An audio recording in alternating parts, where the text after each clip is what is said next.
जब हम कोई भी काम करते हैं तो उसके पीछे हमें कोई भी चीज का कोई रीजन होता है। रीजन होता है तो ये जरूरी नहीं है कि हम जो रीजन सोच रहे हैं वो रीजन के उद्देश्य से जो काम शुरू करें वो रीजन ही हो। जैसे सपोज कीजिए कि आपके पाँव में कोई कांटा गड़ा, बरोबर। आप कांटा गड़ने के बाद आप बहुत ज्यादा बुद्धिमान इंटेलिजेंट पर्सन थे, पर कांटा लगने के बाद आपने सबसे पहले सोचा कि कहीं मैंने अपने माँ बाप के साथ कुछ गलत व्यवहार तो नहीं किया, कहीं मैंने अपनी पत्नी के साथ कुछ गलत व्यवहार तो नहीं किया, कहीं मैंने अपने पति के साथ गलत व्यवहार तो नहीं किया, कहीं मैंने किसी को धोखा तो नहीं दिया, मेरे पाँव में कांटा गड़ गया और आप दर्द से 7-8 दिन करा रहे। तो कोई चीज घटना घटती है तो उसके पीछे कुछ रीजन होता है। हम जो सोचते हैं वही रीजन नहीं है कि हमारे पाँव में चप्पल नहीं थी तो कांटा घुस गया। समझ रहे हैं आप ये चीज? ठीक है, यानी हर एक घटना के पीछे कुछ रीजन अलग होता है। आप जा रहे हैं और मालूम पड़ा कि आपका कोई रिजर्वेशन नहीं है, फिर भी आप यात्रा के लिए गए। कोई पर्सन है जिसने आपकी बात को देखा, समझा, फिर उसके बाद क्या किया कि उन्होंने आपको बैठने की जगह दी, आपके साथ अच्छा व्यवहार किया। आपने सारी यात्रा बिगर रिजर्वेशन के शांति से वो पैसेंजर के साथ में बिताई। फिर आप उतरने के बाद जैसे ही आप बनारस या कोई जगह पर उतरे तो उसके बाद आपने सबसे पहले ये सोचा कि हमने कहीं कोई ऐसा पुण्य किया होगा जिसकी वजह से पूरे यात्रा में हमारा रिजर्वेशन नहीं होने के बावजूद भी हमने सुखद यात्रा मिली और सामने वाले ने हमारी मदद की। यानी भगवान कहीं ना कहीं हमारी मदद कर रहे हैं। तो क्या हुआ, आपने टिकट रिजर्वेशन नहीं हुआ फिर भी आपको एक अच्छी यात्रा करने का मौका मिला, तो क्या हुआ, रीजन उसके पीछे कोई और था। घटना घटी लेकिन रीजन कोई और था, आपने समझा, उसका परिणाम कुछ और था। इसी तरह से जीवन में कोई भी घटना घटती है उसके पीछे कुछ रीजन होता है। आप ठंडे दिमाग से सोचेंगे तो आपको रीजन मिल जाएगा। ठंडे दिमाग से सोचिए क्यों घटना घटी, क्या हुआ। जब आप उसका रीजन ढूंढेंगे तो आपको रीजन मिल जाएगा और एंड में जाके आपको होगा कि ओहो ये रीजन था, किस चीज की वजह से ऐसा हुआ। अगर आप खाना खाने के लिए टिफिन लेके गए और आप खाना नहीं खा पा रहे तो वो जो टिफिन पड़ा रह गया और शाम को भूखे ही आप रिटर्न आए, कुछ भी रीजन हुआ, आपको कोई काम आ गया, कोई चीज हो गया, टिफिन कहीं छूट गया, तो वो भी आपको ठंडे दिमाग से सोचेंगे क्या रीजन था, क्यों ऐसा हुआ, मैंने क्या किया, या मैं गुस्से में निकला था, क्या मैंने किसी का नुकसान किया था, क्या चीज था मुझे खाना नहीं मिला। सोचिए इस बारे में। आप तो जा रहे हैं, आपका टायर पंचर हो गया, आप बड़ी सी 58 लाख की गाड़ी लेके जा रहे हैं, टायर पंचर तो हो सकता है ना, ऐसा क्यों नहीं हो सकता टायर पंचर ना हो। टायर पंचर हो गया, कुछ त्रुटि आ गई, कुछ हो गया, आपने सोचा कि फिर आपका 6 घंटा उसमें बर्बाद हो गया। आपको जाना था, होटल में खाना खाना था, तो आप सोचने लगे अरे मैंने किसका बुरा किया कि मेरा 6 घंटा बर्बाद हुआ, क्यों ऐसा हुआ। किसी मैकेनिक को बुलाया, फिर टायर का हुआ, वो सब हुआ। आप तो 58 लाख की गाड़ी के मालिक हैं, तो उसके पीछे का रीजन आप ठंडे दिमाग से सोचिए। आप सोचेंगे तो आपको कुछ नए आंसर मिलेंगे, आपको लगेगा हाँ ऐसा हो सकता है। और वो चीज जो रीजन होता है वही एक्चुअल रीजन है। ये रीजन नहीं होता कि गाड़ी का टायर पंचर। इस जगत में जो भी चीज होती है, कोई भी चीज निरर्थक नहीं है, हर एक चीज का कोई ना कोई मतलब है ही। आप अगर कोई सत्संग सुन रहे हैं, राम राम का जप सुन रहे हैं, हमारा ही चैनल देख रहे हैं और सत्संग सुन रहे हैं, राम राम का जप, तो इसके पीछे भी कुछ रीजन होगा। आपके अंदर कुछ सद्विचार होंगे जिसकी वजह से आप राम राम का जप सुन रहे हैं, आपके अंदर कुछ सद्विचार होंगे जिसकी वजह से आप सत्संग सुन रहे हैं। तो वो भी अंदर के भाव होते हैं। किसी को फिल्मी गाने पसंद होते हैं, किसी को सत्संग पसंद होता है, हर एक चीज के पीछे कुछ न कुछ रीजन होता है। आप कितना भी आप बोल रहे हैं और आपके बच्चे आपकी बात नहीं मान रहे, तो बच्चे आपकी बात नहीं मान रहे तो वो एक बात है। लेकिन आपको लगा मेरे बच्चे मेरी बात नहीं मानते, बोलता हूँ तो वो गुस्सा कर देता है, उसके पीछे ठंडे दिमाग से सोचेंगे तो रीजन कुछ और होगा। आप ठंडे दिमाग से सोचेंगे तो क्या आप अपने पिताजी की बात मानते थे, क्या आप अपने पिताजी का रिस्पेक्ट करते हैं, आप अपने पिताजी को उसकी बात फॉलो करते हैं, क्या अपने पिताजी की बात को आप रिस्पेक्ट देते हैं। तो आपको लगेगा मैंने मेरे पिताजी की बात रिस्पेक्ट नहीं की, मेरे पिताजी का मैं अपमान करता हूँ, इसकी वजह से आज मेरे बच्चे मेरा अपमान करें।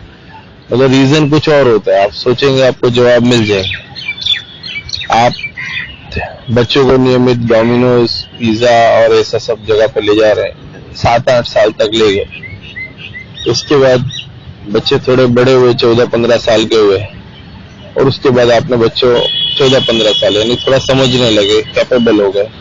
फिर आपने बोला कि बच्चे चलो अपने मंदिर जाते हैं। बच्चे ने बोला नहीं, हम लोग मंदिर नहीं जाएंगे, हम डोमिनोज जाएंगे, हम लोग इधर जाएंगे। फिर उसके बाद आपने अगेन 7 दिन के बाद कोशिश किया, फिर बच्चों ने बोला नहीं हम इधर नहीं जाएंगे, पिक्चर देखने जाएंगे। तो आपको बहुत दुख हुआ कि बच्चे आपकी बात नहीं मान रहे। रीजन ये नहीं है, रीजन वो है क्या आपने उनको जब उनको सही टाइम पे मंदिर ले जाना था, क्या आप ले गए, क्या आपने वो संस्कार फीडिंग की, नहीं की। तो वो रीजन नहीं है कि उन्होंने मना किया और गुस्सा कर रहे, वो रीजन है कि आपने उनके टाइम के अंदर आप उनको पहले से मंदिर नहीं ले गए। उनको नई हैबिट है, उनको लगता है मंदिर एक ऐसी जगह नहीं है जहाँ पे बार बार जाना चाहिए। तो वो जो चीज है वो रीजन है, उन्होंने मना किया वो रीजन नहीं है। समझ रहे चीज को, ठीक है। एक बार एक सास थी, उसकी एक बहू आई, तो उसकी बहू जो सास करे वो देखती थी, जो सास करे वो देखती थी। फिर एक दिन क्या हुआ कि शाम को सब मेहमान वगैरह आए थे, खाना वाना खा रहे थे, तो डेली सास को 8 बजे के बाद कहीं जाते हुए वो देखती है, तो छुप के सास का पीछा करती है बहू। तो बहू पीछा करने के बाद देखती है तो सास घर से थोड़ी सी दूरी पे किनारे पे एक खेत नुमा होता है, वहां पे एक झोपड़ी जैसी बनाई होती है, वहां पे जाती है। तो छुप के देखती है तो एक बूढ़ी लेडी बैठी रहती है, औरत होती है, उसको वो मिट्टी के बर्तन में उसको खाना देती है, ठीक है। और उसके बाद है ना फिर वहां से वो तुरंत आ जाती है। तो सास को आभास होता है कि उसका कोई पीछा कर रहा है। तो बहू जब सास आती है तो सास आके एक दरवाजे के पीछे छिप जाती है, फिर बहू आती है, बहू का हाथ पकड़ लेती है, बहू को बोलती है तू मेरा पीछा करती है। तो बोले नहीं माँ जी, मैं आपका पीछा नहीं कर रही।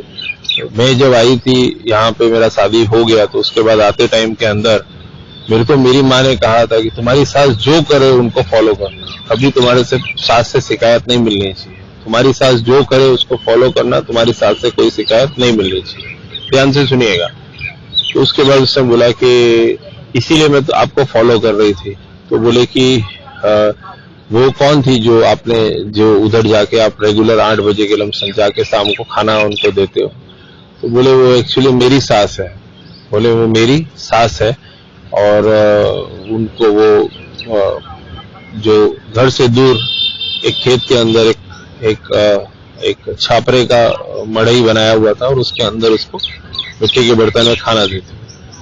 तो बोले किसी को बोलना नहीं। बोले मैं बोलूंगी नहीं, लेकिन मेरी माँ ने मुझे बताया था कि तुम्हारी सास जो करे वो करना, जो बात बोले उनकी बात फॉलो करना, कभी शिकायत नहीं आना चाहिए। अब जब तुम बूढ़ी हो जाओगी तब मैं तुम्हारी बहू, जब मैं बड़ी हो जाऊंगी, जब मैं घर में मेन होंगी, जिस तरह से वो तुम्हारी सास थी, उसी तरह से जब मैं मेन हो जाऊंगी और तुम वृद्ध हो जाओगे, तब मैं भी उसी मड़ई में आपको उधर ही रखूंगी और उधर ही मैं तुम्हारे को खाना दूंगी, क्योंकि मेरी माँ ने ऐसा बोला था कि तुम्हारी सास जो करे वो करना।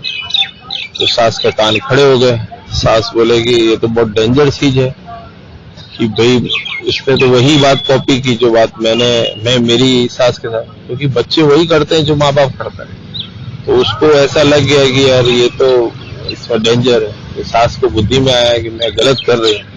तो दूसरे दिन वो डोकरी को उसकी सास को तुरंत ले आई और एक अच्छे से कमरे में रखा और अच्छी तरह से खाना दिया। सब लोगों को बोला उनकी सेवा करो, पाँव दो, क्योंकि उसको चेत हो गया कि मैं जो कर रही हूँ मेरी बहू मेरी बात को कॉपी कर रही है। तो अगर मैं मेरी सास के साथ बुरा करूंगी तो मेरी बहू मेरी सास के साथ, मैं जब बुढ़ी होंगी तो मेरे साथ बुरा करेगी।